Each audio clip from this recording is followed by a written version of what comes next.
Magandang umaga mga kabay. So meron po akong approved repair dito mga kabay. 39344 liter D DWE 8300S. So ang papalitan natin mga kabay, switch 6001 bearing, 608 tsaka 607 na bearing tsaka sleeve.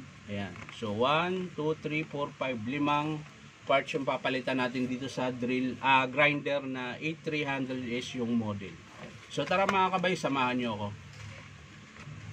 So yan mga kabay, nakalas ko na po yung screw. So bubuksan na po natin mga kabay. Ayan.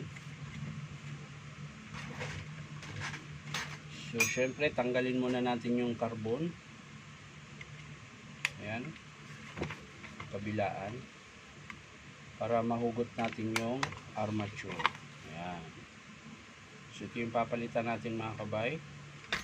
Tsaka yung switch. Ayan. So unahin muna natin yung sa bearing ng 6001 mga kabay kasi ipipress to eh. Mas matagal to kumpara sa switch saka bearing. Ayan.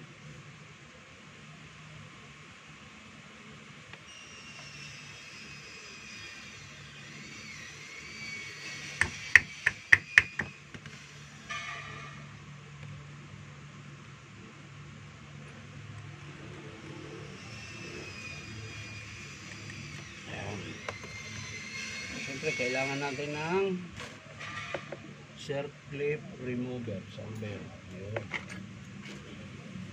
Tanggalin muna natin yung circlip mga kabay.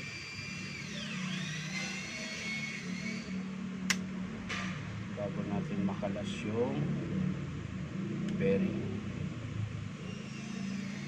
Ayan.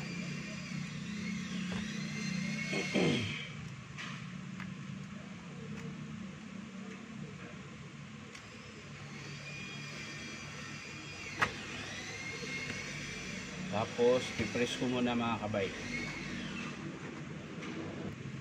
So, ayan mga kabay, nakalas ko na po. Ayan.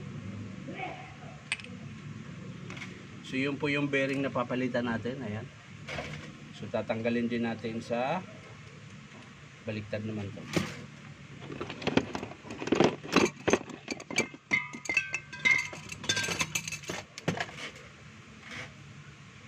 Pabuka naman to mga kabay. Ayan.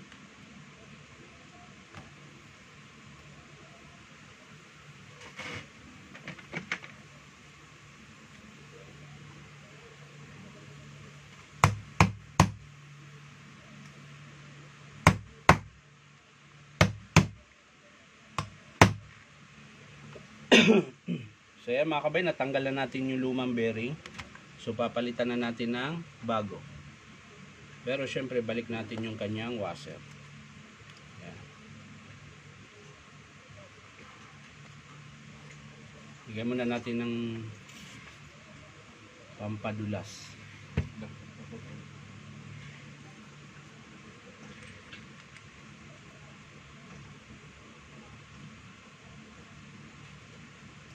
Tapos pipress ko ulit mga kabay.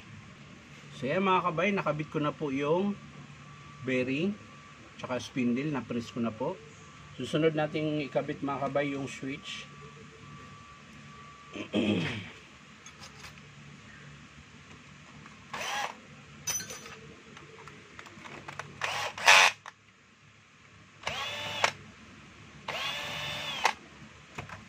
Yung switch.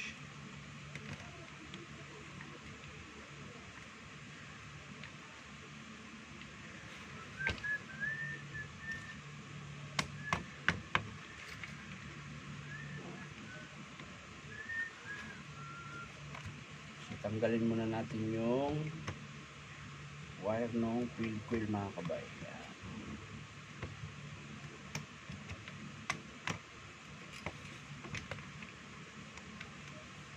So yan mga kabay, ito yung switch na luma. Ayan. So madali lang din magkabit ito mga kabay dahil dala-dalawang terminal lang ito mga kabay. Dito sinusuksok yung galing field coil. Ito naman yung supply ng kuryente mga kabay.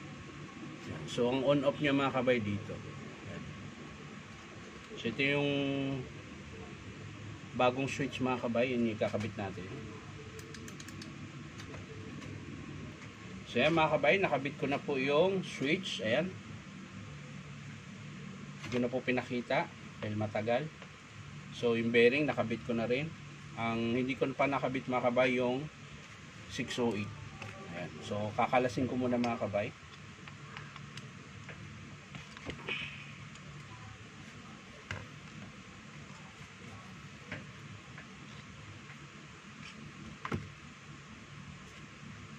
Kakalasin muna natin.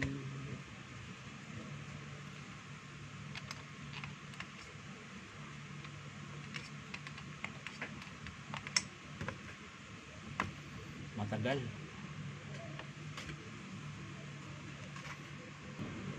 So yan mga kabay, nakalas ko na po yung 608. Ito po yung lumang 608. Ito naman yung bago. So kakabit natin. Siyempre, lagay natin yung kanyang circlip. Ayan.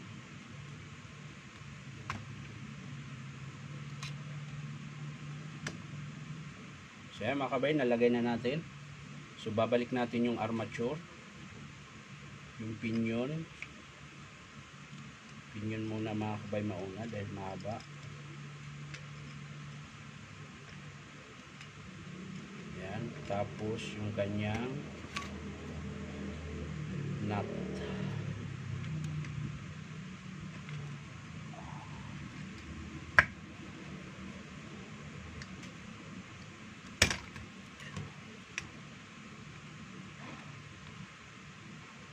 Yan. So higpit na lang kulang mga kabay. Kailangan natin mahigpit ang maigi at baka makalas pag ikot. Yan. So okay na mga kabay. So sasalpak na natin mga kabay. Unahin muna natin yung armature. Yan. Tapos syempre yung kanyang screw.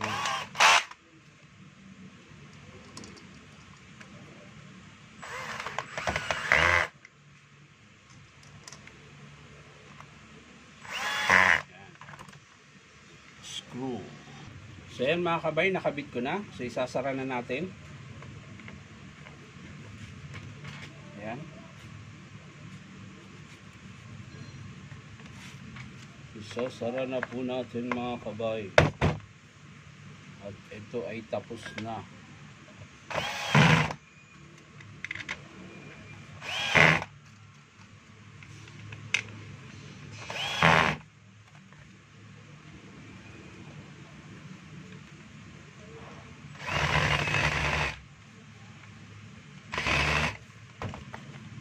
Testing natin mga kabay.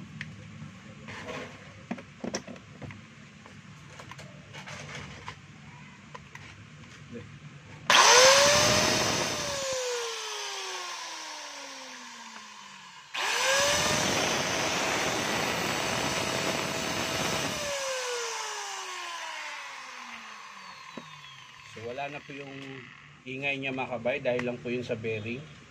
Kaya maingay po. So yun lang po mga kabay. Maraming salamat sa panonood at palike and share na rin. At syempre po kung nakaabot kayo sa dito po sa pagkakabit po ay maraming salamat po. Bye bye.